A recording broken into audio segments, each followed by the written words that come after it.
Les relations entre l'Algérie et la France traversent une nouvelle crise diplomatique. Ce dimanche 15 décembre, l'ambassadeur de France en Algérie, Stéphane Romaté, a été convoqué par le ministère des Affaires étrangères algérien. Selon les médias algériens, cette convocation fait suite à des révélations impliquant les services de renseignement français, la DGSE, dans une tentative de déstabilisation de l'Algérie.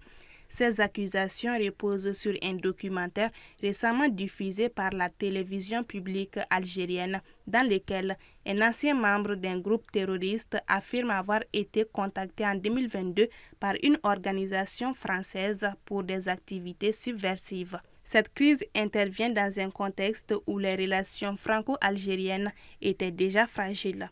Alger reproche depuis plusieurs mois à Paris de soutenir des groupes considérés comme terroristes par l'État algérien, tels que le mouvement pour l'autodétermination de la Kabylie et le mouvement islamiste Rachad.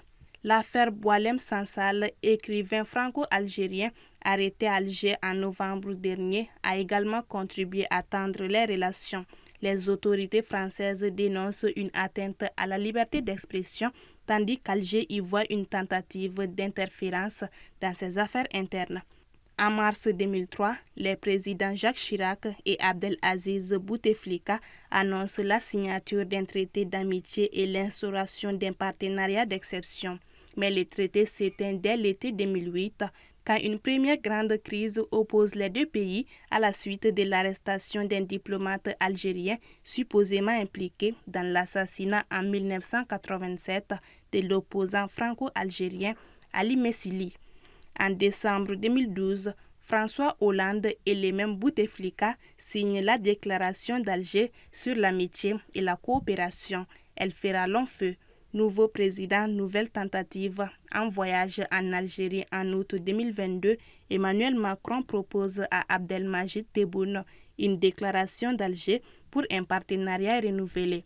En l'espace de 2 décennies, des présidents français et algériens ont donc signé 3 déclarations sans pour autant mettre fin aux difficultés.